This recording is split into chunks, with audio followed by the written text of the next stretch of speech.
New market থানার হত্যা মামলায় সাবেক আইজিপি মামুন 4 দিনের রিমান্ডে, কারাগারে সালমান, আনিসুল, মাহমুদুর রহমানের জামিন নামঞ্জুর। আবারও সড়কে ঝরল প্রাণ। মক্তব থেকে বাড়ি ফেরার পথে মাইক্রোবাস চাপায় 4 স্কুল ছাত্রের মৃত্যু, আহত 1। মহাসড়ক অবরোধ।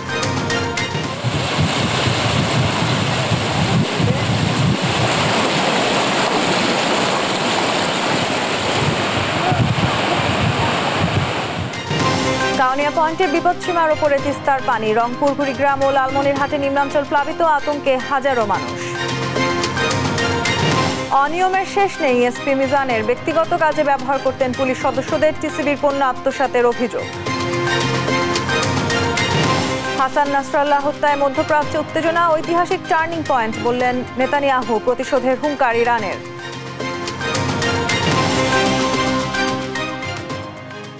দেখছিলেন শিরোনাম সংবাদ দুপুরের, সঙ্গে আছি আমি তাসনুভা তন্নি। বৈষম্য বিরোধী ছাত্র আন্দোলনের সময় নিউ মার্কেট থানার ব্যবসায়ী আব্দুল ওয়াদুদ হত্যা মামলায় সাবেক আইজিপি চৌধুরী আব্দুল্লাহ আল মামুনের 4 দিন ও ঢাকা দক্ষিণ সিটি কর্পোরেশনের 26 নম্বর ওয়ার্ডের সাবেক কাউন্সিলর হাসিবুর রহমান মানিকের 5 দিনের রিমান্ড মঞ্জুর করেছেন আদালত। সকালে তাদের কারাগার থেকে আদালতে হাজির করে পুলিশ। এরপর মামলার সুষ্ঠু তদন্তের জন্য 10 দিনের রিমান্ড আবেদন করেন তদন্তকারী কর্মকর্তা। এদিকে একই মামলায় সাবেক প্রধানমন্ত্রী শেখ হাসিনার বেসরকারি শিল্প ও বিনিয়োগ বিষয়ক উপদেষ্টা সালমান এফ রহমান এবং সাবেক আইনমন্ত্রী আনিসুল হককে গ্রেপ্তার দেখিয়ে কারাগারে পাঠানোর নির্দেশ দিয়েছেন আদালত। এছাড়া মিরপুর থানার একটি হত্যা মামলায় সাবেক মন্ত্রী আসাদুজ্জামান নূরকে গ্রেপ্তার দেখানো হয়েছে।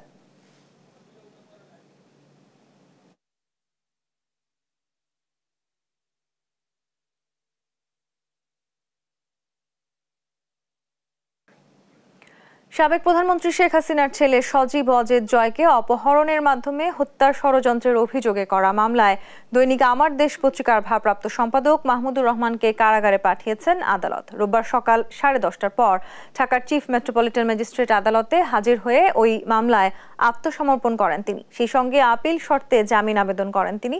শুনানি শেষে অতিরিক্ত চিফ মেট্রোপলিটন ম্যাজিস্ট্রেট মাহবুবুল হক জামিন নামঞ্জুর করে তাকে কারাগারে পাঠানোর আদেশ দেন। এর আগে পলাতক দেখিয়ে মাহমুদুর রহমানের অনুপস্থিতিতে এই মামলায় 7 বছরের কারাদণ্ড দিয়ে রায় দেয় বিচারিক আদালত।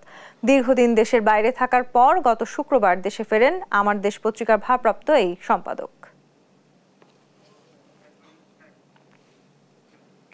জাতিসংঘ সাধারণ পরিষদের ৭৯তম অধিবেশন এবং অন্যান্য উচ্চ পর্যায়ের দ্বিপক্ষীয় বৈঠক শেষে ঢাকায় ফিরেছেন অন্তর্বর্তী সরকারের প্রধান উপদেষ্টা ডক্টর মোহাম্মদ ইউনূস। শনিবার দিবাগত রাত 3:30টার পর হযরত শাহজালাল আন্তর্জাতিক বিমানবন্দরে পৌঁছান প্রধান উপদেষ্টা ও তার সফরসঙ্গীরা। তাদের বহনকারী কাতার এয়ারওয়েজের একটি ফ্লাইট শুক্রবার স্থানীয় সময় রাত 9:30টায় ঢাকার উদ্দেশ্যে নিউ ইয়র্কের জন এফ কেনেডি আন্তর্জাতিক বিমানবন্দর ত্যাগ করে। নিউ ইয়র্ক সফরে ডক্টর ইউনূস মার্কিন প্রেসিডেন্ট জো বাইডেন সহ 12টি দেশের সরকার ও রাষ্ট্রপ্রধান, বিভিন্ন আন্তর্জাতিক সংস্থার প্রধানের সঙ্গে সাক্ষাৎ করেন। অধিবেশনের ফাঁকে সাইডলাইনে 40টি উচ্চ পর্যায়ের বৈঠকে অংশ নেন প্রধান উপদেষ্টা। গত 23 সেপ্টেম্বর জাতিসংঘ সাধারণ পরিষদের অধিবেশনে যোগ দিতে নিউ ইয়র্ক পৌঁছান তিনি।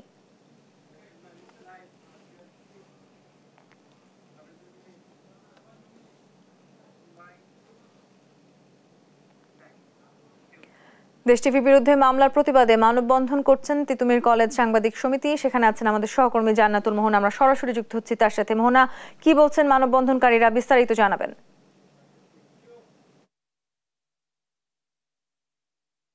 জানেন আপনি যে ওরিয়ন গ্রুপ আমাদের দেশ টিভির সাংবাদিক শাহাদাত হোসেন নিশাদ এবং ইন্ডিপেন্ডেন্ট টেলিভিশনের বিরুদ্ধে মামলা দিয়েছেন এবং আপনি জানেন ওরিয়ন গ্রুপের বিরুদ্ধে যে সংবাদ প্রচার করা হয়েছে এবং সেই সংবাদে তাদের দুর্নীতি উঠে এসেছে, অপকর্ম উঠে এসেছে। আমরা দেখেছি যে আমরা গুলিস্তান যাত্রাবাড়ি যে ফ্লাইওভার, সেই ফ্লাইওভার নিয়ে তাদের কোটি টাকার উপরে তাদের যেই অপকর্ম দুর্নীতি আমাদের প্রতিবেদকরা বের করেছে, সেই প্রতিবেদনে করার জন্যই কিন্তু তারা তাদের অপকর্ম ঢাকার জন্যই কিন্তু সাংবাদিকদের ভয়ভীতি প্রদর্শনের জন্য তারা মামলাটি দিয়েছে বলে জানান এখানকার বক্তারা। এবং এই যে ওরিয়ন গ্রুপ তাদের দুর্নীতি ও অনিয়মের যে সংবাদ, সেই সংবাদ প্রচার করা এখানে আমরা দেখতে পাচ্ছি সরকারি তিতুমির কলেজের সাংবাদিক সমিতি থেকে মানববন্ধন করা হয়েছে এবং মানববন্ধনে উপস্থিত রয়েছেন বিভিন্ন টেলিভিশন চ্যানেল এবং বিভিন্ন পত্রিকার সাংবাদিকেরা। এছাড়াও রয়েছেন সরকারি তিতুমির কলেজের যে সাংবাদিক সমিতির যে সাংবাদিকের সমিতির সদস্যরা এবং এখানে আছেন বিভিন্ন বিশিষ্ট জনেরা, শিক্ষক সহ নানা শ্রেণী পেশার মানুষ এখানে উপস্থিত রয়েছেন যে হয়রানিমূলক মামলা তা প্রত্যাহারের দাবিতে। এবং আমরা যখন তাদের কথা শুনছি তারা বারবার বলছেন যে এই ধরনের হয়রানিমূলক মামলা দিয়ে ভয়ভীতি সাংবাদিকদের প্রদর্শন করা যাবে না, বা এই ধরনের হয়রানিমূলক মামলা দিয়ে তারা কখনোই তাদের অপকর্ম ঢাকতে পারবে না যারা এ ধরনের দুর্নীতি করে। বরং তারা যে ধরনের হয়রানিমূলক মামলা দিচ্ছে তা না করে তাদের যদি মনে হয় যে এই সংবাদ প্রচার করা হয়েছে তা সত্য নয়, তার বিরুদ্ধে কিন্তু তারা কথা বলতে পারে। এবং আমরা দেখতে পাচ্ছি যে সাংবাদিক নিশাদ, দেশ টিভির প্রতিবেদক, সে এখন বক্তব্য দিচ্ছেন। আমরা শুনতে চাই যে তিনি কি বলছেন। আমি যদি জানিয়ে রাখি, সাংবাদিকদের কণ্ঠ রোধ করা এত সহজ বিষয় নয়। আমরা দেখেছি অনিয়ম দুর্নীতির বিরুদ্ধে সবসময় সোচ্চার ছিল সাংবাদিক।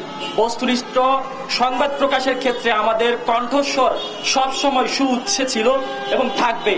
অতীতের মতো আমাদের কণ্ঠরোধ করা এত সহজ বিষয় হবে না। আমরা দেখেছি আগে সবসময় একটি সংবাদ প্রকাশের আগে মিডিয়া প্রতিষ্ঠানগুলোর কর্তারা যারা ছিলেন তাদের কাছে তদবির চলে যেত, অনেক সময় হুমকি ধামকি ছিল, সেক্ষেত্রে অনেক সংবাদ প্রকাশ হতো না। বর্তমানে অন্তর্বর্তীকালীন সরকারের সম্মানিত প্রধান উপদেষ্টা তিনি বলেছেন সাংবাদিকরা তারা স্বাধীনভাবে সংবাদ প্রকাশ করবে। আমরা আশা করি তাদের সেই কথা শুধু বক্তব্যে সীমাবদ্ধ থাকবে না, তাদের সেই কথা বাস্তবে রূপ নেবে। আজকে শুধু ইন্ডিপেন্ডেন্ট টেলিভিশন, দেশ টিভি এবং আমাদের গণমাধ্যম কর্মী যারা আছে তাদেরকে মামলা হামলা দিয়ে কখনো রোধ করা যাবে না। অরিয়ন গ্রুপকে আমরা সতর্ক করে দিতে চাই, সাংবাদিকদের খেপাবেন না। অনিয়ম করেছেন, দুর্নীতি করেছেন, সোজা হয়ে যান। আমলনামা আপনাদের এখনো অনেক বেশি বাকি আছে। এরপরে শুনছিলেন যে দেশ টিভির প্রতিবেদক শাহাদাত হোসেন নিশাদ জানাচ্ছিলেন যে হামলা মামলা দিয়ে আসলে সাংবাদিকদের কণ্ঠস্বর রোধ করা যাবে না। তো এই ছিল সরকারি তিতুমির কলেজ থেকে আমার কাছে সর্বশেষ সংবাদ। মোহনা, আপনাকে ধন্যবাদ। দর্শক, আমাদের সহকর্মী জান্নাতুল মোহনা যুক্ত হয়েছিলেন আমাদের সাথে। দেশ টিভির বিরুদ্ধে মামলার প্রতিবাদে মানববন্ধন নিয়ে জানাচ্ছিলেন আমাদের। কুষ্টিয়ার খোকসায় মাইক্রোবাস চাপায় 4 স্কুল ছাত্রী নিহত হয়েছে, আহত হয়েছে 1 জন। রোববার সকাল 7:15 দিকে শিমুলিয়ার কুঠিপাড়া এলাকায় কুষ্টিয়া রাজবাড়ী আঞ্চলিক মহাসড়কে এই দুর্ঘটনা ঘটে। নিহতরা হলেন স্থানীয় পাইকপাড়া মির্জাপুর মাধ্যমিক বিদ্যালয়ের শিক্ষার্থী মিম, তানজিলা, বিথি ও সাদিয়া। পুলিশ জানায় সকালে শিমুলিয়া কুঠিপাড়া জামে মসজিদে কোরআন পড়া শেষে শিক্ষার্থীরা বাড়ি ফেরার পথে একটি দ্রুতগামী মাইক্রোবাস তাদের চাপা দিয়ে পাশের পুকুরে উল্টে পড়ে। এ সময় ঘটনাস্থলেই মিমের মৃত্যু হয়। অন্যদের উদ্ধার করে খোকসা স্বাস্থ্য কমপ্লেক্সে নিয়ে গেলে চিকিৎসক আরও 3 জনকে মৃত ঘোষণা করেন। আহত সাদিয়া হাসপাতালে চিকিৎসাধীন রয়েছেন। এই দুর্ঘটনার পর কুষ্টিয়া রাজবাড়ী আঞ্চলিক মহাসড়ক অবরোধ করে স্থানীয়রা।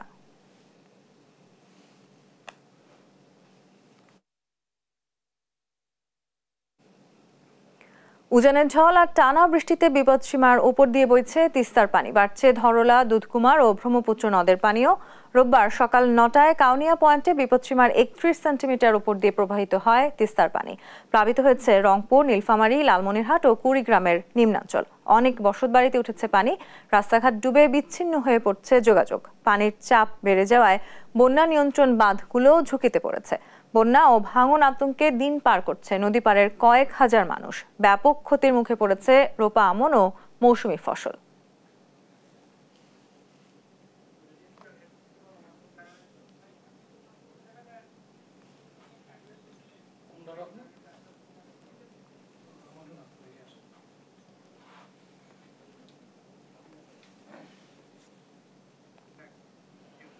উজানের ঝড় আর টানা বৃষ্টিতে বিপদসীমার উপর দিয়ে বইছে তিস্তার পানি। এ নিয়ে আরো জানাতে কুড়িগ্রাম থেকে যুক্ত হচ্ছেন সহকর্মী জুয়েল রানা। জুয়েল, বন্যা ও ভাঙন আতঙ্কে নদী পাড়ের হাজারো মানুষ, প্রশাসনের প্রস্তুতি চোখে পড়েছে কিনা সে বিষয়ে একটু জানাবেন আমাদের। তন্নি, আমরা সকাল থেকে তিস্তার যে নিম্ন অঞ্চলগুলো রয়েছে এই নিম্ন অঞ্চল ঘুরে দেখেছি। এখানে কিন্তু অসংখ্য গ্রাম আসলে পানিতে প্লাবিত হয়েছে, পাশাপাশি কিন্তু বিভিন্ন ফসল আসলে পানিতে নিমজ্জিত হয়েছে।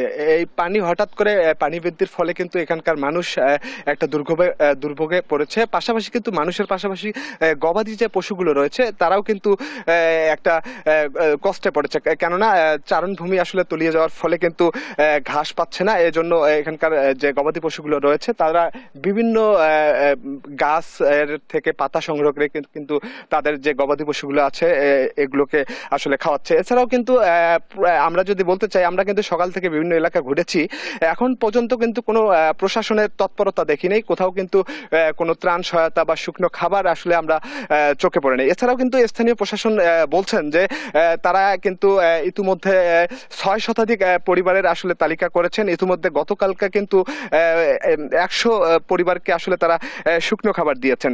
আমি এই মুহূর্তে রয়েছি যে তিস্তার একটি চর অঞ্চলে রয়েছি। চরে কিন্তু আসলে যদি দেখাই যে গবাদি পশু আমার পিছনে রয়েছে, তারা কিন্তু মানে খাদ্যের সংকটের কারণে কিন্তু বিভিন্ন পাতা, কলা গাছের পাতা নিয়ে এসে আসলে তাদেরকে খাওয়াচ্ছে। তো এখানকার এক বাসিন্দা রয়েছে এই চরের, আমি যদি একটু আসলে জানতে চাই যে আসলে পানিটা আসলে কবে আসলো, কি অবস্থা এখন একটু যদি বলতেন। পানিটা আসছে 3 দিন হয় আমাদের এই তিস্তাতে হয়েছে। এই যে গবাদি পশু আমাদের এই যে গাছের পাতা, কলা পাতা, এগুলো আমরা খাওয়াচ্ছি 3 দিন হয়। এইভাবে আমরা ওগুলো খাওয়াচ্ছি। এই 3 দিনের পানি আমরা একটু কোনো ঘাস গবাদি পশু খাওয়াতে পারি না। তন্নি, আসলে শুনলেন যে আসলে এখানকার যারা বাসিন্দা রয়েছে তারা কিন্তু গবাদি পশু নিয়েও একটা বিপাকে রয়েছেন। এছাড়াও কিন্তু পানি উন্নয়ন বোর্ড বলছে যে সন্ধ্যা নাগাদ কিন্তু তিস্তার পানি আসলে কমতে থাকবে এবং অন্যান্য যে নদ নদীগুলো রয়েছে সেসব নদ নদীর পানিও কিন্তু কমার সম্ভাবনার কথা তিনি জানিয়েছেন। এই ছিল আসলে তিস্তার পাড় থেকে সর্বশেষ পরিস্থিতি। জুয়েল, আপনাকে ধন্যবাদ। দর্শক, আমাদের সহকর্মী জুয়েল রানা যুক্ত হয়েছিলেন কুড়িগ্রাম থেকে, সেখানকার বন্যা পরিস্থিতির সবশেষ জানাচ্ছিলেন। কুষ্টিয়ায় অবৈধ দখলদারদের কবলে পড়ে অস্তিত্ব সংকটে জিকের পানি প্রবাহ খাল। দীর্ঘদিন ধরে অবৈধভাবে খালটি দখল করে গড়ে তোলা হয়েছে কলকারখানা সহ বিভিন্ন স্থাপনা। এমনকি এসব কলকারখানার বর্জ্যে বন্ধ হয়ে গেছে খালের পানি প্রবাহ সহ পানি নিষ্কাশন ব্যবস্থাও। ফলে জলাবদ্ধতার কবলে পড়েছে হাজার হাজার বিঘা ফসলি জমি সহ বসতবাড়ি। এতে চরম বিপাকে পড়েছেন স্থানীয় বাসিন্দা ও কৃষকেরা। তাই দ্রুত খালটি অবৈধ দখলমুক্তকরণ সহ খননের দাবি তাদের। ইরফান রানার ক্যামেরায় কুষ্টিয়া থেকে নাহিদ হাসান তিতাসের রিপোর্ট। এটি কুষ্টিয়ার লাহিনী বটতলা এলাকার জিকে প্রধান ক্যানেলের শাখা খাল।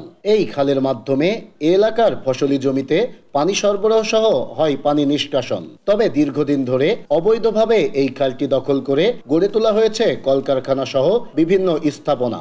এমনকি এসব কলকারখানার বর্জ্যে বন্ধ হয়ে গেছে খালের পানি প্রবাহ সহ পানি নিষ্কাশন ব্যবস্থাও। ফলে পানিতে তলিয়ে গেছে প্রায় 3000 বিঘা ফসলি জমি। চরম ক্ষতির মুখে পড়েছে এই এলাকার কৃষকেরা। তাই দ্রুত খালটি অবৈধ দখলমুক্ত সহ খননের দাবি তাদের। ক্যানেলে কিন্তু অবৈধ বাড়ি হয়ে আমাদের ক্যানেলটা বুঝায় ফেলেছে। তারপরে আপনার কিছু দুটো মেল হয়েছে জায়গায়, ওই মাথায় যায় সেই মেলের জন্যই আমাদের পানি বেরোয় না, মানে ক্যানেলে ভরাট পড়ে গেছে। আমরা 10 থেকে 12 বছর আমরা হাজার হাজার বিঘা ফসলের জমি আমরা ফসল একটাও ঘরে তুলতে পারি না। আমাদের যেসব প্রান্তিক কৃষকরা আছে তারা এই মানে বছরের বছর তারা লোকসান দিয়ে যাচ্ছে। যত বর্জন আছে এই বর্জনগুলো সব খালে ফেলানোর পর খালের তো কোনো রকম পানি বাড়ায় না। এর জন্যে আমাদের এই মাঠটার আজ এই অবস্থা। শুধু তাই নয়, খাল দখলের ফলে বন্ধ হয়ে গেছে এলাকার পানি নিষ্কাশন ব্যবস্থা। পানি উঠেছে বসত বাড়িতেও। বাসিন্দারা পড়েছেন চরম বেকায়দায়। দ্রুত এর সমাধান চাই তারা। এখানে আসলে ধরেন রোড নাই, কিছু নাই, ড্রেন নাই, এখানে পানি বাহাতি পারে না, খুব সমস্যার ভিতরে আমরা আছি। হাত পা চুলকা ই করে খাচ্ছি, এতে তো সমস্যা। বন্দি হয়ে আমরা থাকছি, সবাই মা বাপের বাড়ি চলে যাচ্ছে, যারা মারে বাড়ি নেই তারা কোন যাবি। এ বিষয়ে দখলদাররা ক্যামেরার সামনে কথা বলতে রাজি না হলেও অভিযুক্ত এক কারখানার মালিক সবকিছু অস্বীকার করে বলছেন তিনি কোনো খালের জায়গা দখল করেননি। এমনকি তার কারখানার বর্জ্যও ফেলেন না জিকের খালে। আমার তো জায়গাই না, আমি ক্যানেলের ধারে তিলুক জায়গায় আমরা বেশি করি, জিকের জায়গায় আমি নাই, তো জিকের জায়গায় যাবো কেন? জিকি জায়গায় যারা ঘর বাড়ি রয়েছে তার দেখে না, জিকি আলাদা দেখে না। আমরা যে ময়লা মাটি সেটা আমরা আলাদা জায়গায় ফেলা দিয়ে আসি। তবে পানি উন্নয়ন বোর্ডের কর্মকর্তারা বলছেন খাল দখল করে অবৈধ স্থাপনা গড়ে তোলার কোনো সুযোগ নেই। যারাই এর সাথে জড়িত থাকুক না কেন তাদের বিরুদ্ধে নেওয়া হবে ব্যবস্থা। এই বিষয়ে দেখি যদি তারা পরিবেশে ক্ষতি সাধন করে থাকে এবং আমাদের ড্রেনেজ ক্যানেল সেটা যদি বন্ধ করে থাকে তাহলে আমরা তাদের বিরুদ্ধে আইনগত ব্যবস্থা করব। শুধু আশ্বাস নয়, দ্রুতই খালটি খনন সহ দখলদারদের হাত থেকে মুক্ত করার দাবি স্থানীয়দের। নাহিদ হাসান তিতাস, দেশ টিভি, কুষ্টিয়া। অনিয়মের শেষ নেই এসপি মিজানুর রহমানের। ঢাকা ও গোপালগঞ্জে তার ব্যক্তিগত সম্পদ ও বাড়ির পাহারায় নিয়োগ দিতেন পুলিশ সদস্যদের, এমনকি তাদের দিয়ে করাতেন দিনমজুরের কাজও। পুলিশ লাইন্সে টিসিবির পণ্য মজুত করে বিক্রি করে দিতেন মোড়ক বদলে। অভিযোগ আছে পুলিশ সদস্যদের বরাদ্দের টাকা আত্মসাৎ করেন তিনি। মিজানের অপকর্ম ও দুর্নীতি নিয়ে আলিমুজ্জামান সাফওয়ানের 2 পর্বের বিশেষ রিপোর্টে আজ দেখুন শেষ পর্ব। ক্যামেরায় ছিলেন মতিউর রহমান জনি ও মামুন ইসলাম। পুলিশ সুপার মিজানুর রহমান ক্ষমতার অপব্যবহার করেছেন প্রতিনিয়ত। 17তম বিসিএস পুলিশের এই কর্মকর্তা সবশেষ পদোন্নতি পেয়ে পুলিশ সুপার হন 2006 সালে। এরপর আদালতের নির্দেশে 2022 সালে বনে যান অতিরিক্ত আইজিপি। সদ্য বাধ্যতামূলক অবসরে যাওয়া এই কর্মকর্তা ঢাকা গোপালগঞ্জে গড়েছেন সম্পদের পাহাড়। আছে একাধিক রাইস মিল, এগ্রো ফার্ম ও সার কারখানা। আর ব্যক্তিগত এসব সম্পদ পাহারায় ঢাকা থেকে জোরপূর্বক পাঠাতেন পুলিশ সদস্যদের। আমার গোপালগঞ্জের জন্য 2 মাসের জন্য চালের ফ্যাক্টরিতে কাজ করছি, 2 মাসের জন্য ছিলাম আর কি, জোরপূর্বক দিয়েছিল। তাই আমাদেরকে পুলিশ হিসাবে না, একজন লেবার অর্থাৎ রাজমিস্ত্রি হিসেবে সবসময় সে ব্যবহার করত। ঢাকার মিরপুর ও উত্তরায় বাড়ি রয়েছে মিজানের। পূর্বাচলের প্লটে চলমান বাড়ি নির্মাণ কাজ। এখানেও শ্রমিক হিসাবে দিনমজুরের কাজ করাতেন পুলিশ সদস্যদের। উত্তরা, কেরানীগঞ্জ এবং দিয়াবাড়িতে তার 3-4 জায়গায় 4টা বাড়ি আছে। এই বাড়িগুলো সম্পূর্ণ আমাদের দ্বারা কাজ করাইছে। তার বাসায় যে লেবারের কাজগুলো আছে, ইট, বালি, সিমেন্ট এগুলো উপরে নেওয়া, বিল্ডিংয়ের কাজ করা, এগুলো প্রত্যেকটা কাজ করাইতো। মাটি খোঁড়ার থেকে শুরু করে তার 6 বিল্ডিং পুরা পুলিশ সামলা করি। অভিযোগ আছে বাসার গৃহস্থলী কাজও করাতেন পুলিশদের দিয়ে। অস্বীকৃতি জানালে করা হতো বহিষ্কার, আবার বহিষ্কারাদেশ প্রত্যাহারে নেওয়া হতো টাকা। যারা ক্যাম্পে ছিলাম ওই ক্যাম্প থেকেও লোক ক্লোজ করতো, যদি না আসতাম তাহলে পানিশমেন্ট, সাসপেনশন করতো। আর সাসপেনশন করলে তো আপনার মনে করেন যে 1 লাখ 1.5 লাখ টাকা যেত। মুখস্থ একটা শোনাই দেয় যে তুমি সাসপেনশন, এই কথা বলে আমার কাছে 80,000 টাকা নেয়। ওনার একটা সবচেয়ে প্রফিটেবল ব্যবসা ছিল, সাসপেনশন করলে 1 লাখ টাকা নিতেন। 1 লাখ 1.5 লাখ টাকার নিচে সাসপেনশন উইথড্র করতেন না। 2024 সালের জাতীয় নির্বাচন সহ 4 ধাপের উপজেলা নির্বাচনে একাই আত্মসাৎ করেছেন নিজ ফোর্সদের জন্য বরাদ্দ টাকা। এছাড়াও সরকারি টিএ বিল থেকে নিতেন 30% টাকা। একটা 11 লক্ষ টাকার বিল, একটা 9 লক্ষ টাকার বিল, টোটাল 20 লক্ষ টাকা দিয়েছেন। বাকি এখন আমরা 67 লাখ টাকা পাবো। টিএ বিল উনি সর্বনিম্ন আপনার 30 থেকে 35% টিএ বিলে কাটিং দিত। অবৈধ সার কারখানার পাশাপাশি পুলিশ লাইন্সে মিজানের রয়েছে গোডাউন। টিসিবির পণ্য বস্তা পাল্টে বিক্রি করে দিতেন বেশি দামে। প্যাকেজিং করে এগুলো বাহিরে বিক্রি করতো, বিভিন্ন জায়গায় দিত, করতো। এটা তার একটা প্রফিটেবল ব্যবসা ছিল। উনি এটা থেকে ফোর্সের বহুত টাকা করছে। মিজানের এসব অপকর্ম বাস্তবায়নে গড়ে তুলেছেন মিজান স্কোয়াড নামের নিজস্ব বাহিনী, যারা নিয়ন্ত্রণ করত মিজানের অপরাধ সাম্রাজ্য। সরকারি তেল চুরি থেকে শুরু করে মিজানের কথার বাইরে গেলে দেওয়া হতো হত্যার হুমকিও। আমরা যারা একটু কথা বলার সুযোগ পাইছি, আমরা একটু কথা বলছি, আমাদেরকে মারার জন্য তারা 200 লোক রেডি করছে এরকম একটা। এবং তারা যে আমাকে এবং আমার সাথে যারা সৎ স্যার ছিল, স্যার থেকে হুমকি দিয়েছে, সেই হুমকির স্ক্রিনশট আমার কাছে আছে। এসব অপরাধের বিষয়ে জানতে এসপি মিজানের বাসায় দেশ টিভি। তবে চাকরি না থাকলেও তেজগাঁয়ের বাসায় দেখা মিলল পুলিশ সদস্যদের। ওটা হ্যাঁ, চাকরিতে নাই আর কি, এখন কাগজপত্র চলতেছে আর কি, শেষ হওয়া পেনশন বা এসপি মিজানের সাথে কথা বলতে চাইলে বাসায় না থাকার অজুহাতে কথা বলতে রাজি হননি তিনি। আলিমুজ্জামান সাফওয়ান, দেশ টিভি, ঢাকা। শাশুড়ির প্রভাব খাটিয়ে পিডিপির কাজ ভাগিয়ে নিতেন সাবেক এমপি শিরিন আক্তারের মেয়ের জামাই আতিক আহমেদ। শুধু তাই নয়, গৃহায়ণ কর্তৃপক্ষের কর্তাদের যোগসাজশে কাজ নিয়ে মোটা অঙ্কের কমিশনও পান গৃহায়ণ কর্তৃপক্ষের কিছু অসাধু কর্মকর্তা। রাজধানীর অফিসার্স ক্লাবের ভবনে এসি কেনার নামে লোপাট করেছে কয়েক কোটি টাকা। বিস্তারিত উঠে এসেছে শাহাদাত নিশাদের অনুসন্ধানী রিপোর্টে। আওয়ামী লীগ সরকারের আমলে লুটপাটের চিত্র ছিল প্রকাশ্যে। মন্ত্রী এমপির আত্মীয় থেকে কাজের বুয়াও হয়েছেন শত কোটি টাকার মালিক। সরকারের আমলা থেকে পিয়নও ঘুষ দুর্নীতির মাধ্যমে কামিয়েছেন শত শত কোটি টাকা। দুর্নীতির আখড়া হয়ে দাঁড়িয়েছে সরকারি অফিসগুলো। তেমনই এক দপ্তর, গণপূর্ত অধিদপ্তর, যেখানে কিছু অসাধু কর্মকর্তার কুকর্মে কুলসিত পুরো দপ্তর। চলুন দেখে আসা যাক দুর্নীতির একটি নমুনা। রাজধানীর অফিসার্স ক্লাব, যেখানে সেন্টার এসি লাগানোর জন্য সিদ্ধান্ত নেয় গণপূর্ত মন্ত্রণালয়। গেল 9 জুন অতিরিক্ত প্রধান প্রকৌশলীর সভাপতিত্বে এসির গুণগত মান বিবেচনায় সিদ্ধান্ত হয় আমেরিকান দানাম বুশ ব্র্যান্ডের এসি ব্যবহার করা হবে। নির্দেশনা দিয়ে জারি হয় প্রজ্ঞাপন। সেখানে যেসব ব্র্যান্ডের এসি ব্যবহার করা যাবে না, তার মধ্যে খারাপ ব্র্যান্ড হিসেবে উল্লেখ করা ছিল ক্লিমা ভেনেটার নাম। নবনির্মিত অফিসেস ক্লাব ঢাকার বহুতল ভবনে সেন্ট্রাল এয়ার কন্ডিশন সাপ্লাই ও ইনস্টলেশনের ঠিকাদার হিসেবে কাজ পায় পদ্মা অ্যাসোসিয়েট, যার কর্ণধার মিনারুল আলম। কিন্তু পরবর্তীতে পদ্মা অ্যাসোসিয়েট থেকে সাব ঠিকাদার হিসেবে কাজটি হাতিয়ে নেয় গ্রিনটেক নামে একটি কোম্পানি, যার মালিক বিগত সরকারের মহিলা এমপি ও কেন্দ্রীয় সৈনিক লীগের সভাপতি শিরিন আহমেদের মেয়ের জামাই আতিক আহমেদ। অভিযোগ আছে শাশুড়ির দলীয় প্রভাব ও পিডব্লিউডির অতিরিক্ত চিফ ইঞ্জিনিয়ার আশরাফের মাধ্যমে অর্থের বিনিময়ে কাজটি ভাগিয়েছেন তিনি। এবার দেখা যাক অনিয়মের চক্র কতদূর গড়িয়েছে। আমেরিকা কিংবা ইতালি থেকে দানাম বুশ ব্র্যান্ডের এসি কিনতে হলে নিয়ম অনুযায়ী এলসি খুলতে হয় ওই ব্র্যান্ডের বরাবর। এবার দেশ টিভির হাতে আসে এসি কেনার এলসির কপি। এলসিতে দেখা মেলে ভয়াবহ তথ্য। নিয়ম অনুযায়ী যে ব্র্যান্ডের এসি কেনা হয় সেই কোম্পানির নামে এলসি ওপেন করতে হয়, কিন্তু এলসির কপিতে কোনো ব্র্যান্ডেরই নাম পাওয়া যায়নি। আর দানাম বুশ থেকে পণ্য আনতে হলে এলসি খুলতে হবে যুক্তরাষ্ট্র বা ইতালি কোম্পানির বরাবর। তবে দেশ টিভির হাতে আসা এলসির কপিতে দেখা যায় সিঙ্গাপুরের নাম। 17 কোটি টাকার প্রকল্প হলেও দুটি এলসিতে দেখা যায় মাত্র $2,20,060, অর্থাৎ মোট 2,75,07,500 টাকার এলসি খুলেছে গ্রিনটেক। তার মানে এর থেকে বেশি টাকার পণ্য আনছেন না তারা, যদিও আন্তর্জাতিক বাজারে দানাম বুশ ব্র্যান্ডের পণ্যের দাম এর থেকে কয়েক গুণ বেশি। অবশ্য এ নিয়ে মুঠোফোনে গ্রিনটেকের কর্ণধার আতিক নিজের অপরাধ ঢাকতে বলেন সিঙ্গাপুর হয়েই এসির প্রোডাক্ট আনবেন তারা। এলসির বিষয়টিও এড়িয়ে যান তিনি। এলসি এগুলোর ব্যাপারে আপনি বেটার হলো যে আপনি পদ্মাকে জিজ্ঞেস করতে পারেন, কারণ এলসি গুলো তো পদ্মা ওপেন করছে।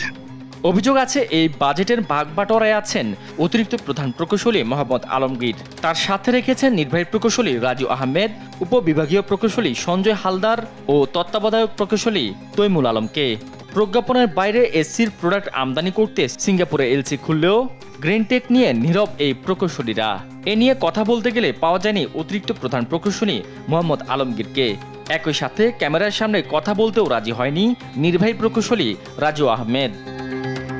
শাহাদাত নিশাদ, দেশ টিভি, ঢাকা। আইনজীবীর সহকারী থেকে ময়মনসিংহ 2 আসনের সাবেক সংসদ সদস্য ও প্রতিমন্ত্রী শরীফ আহমেদের ব্যক্তিগত সহকারী হয়ে শত কোটি টাকার মালিক বনে গেছেন হাবিবুর রহমান হাবিব। ক্ষমতার প্রভাব খাটিয়ে অবৈধভাবে টাকা উপার্জনের পাশাপাশি সাধারণ মানুষের ওপর অমানসিক নির্যাতন চালানোর অভিযোগ রয়েছে তার বিরুদ্ধে। স্বৈরাচার শেখ হাসিনা সরকারের পতনের পর গা ঢাকা দেয়া হাবিবকে আইনের আওতায় আনার দাবি জানিয়েছে এলাকাবাসী। ইলিয়াস আহমেদের পাঠানো তথ্যচিত্রে টুম্পা আফরোজের ডেস্ক রিপোর্ট। ময়মনসিংহের তারাকান্দা উপজেলার অজপাড়া ঢাকুয়া গ্রামের বাসিন্দা হাবিবুর রহমান হাবিব। অভাবের তাড়নায় এসএসসি পাশ করে ময়মনসিংহে এক আইনজীবীর সহকারী হিসেবে কাজ শুরু করেন তিনি।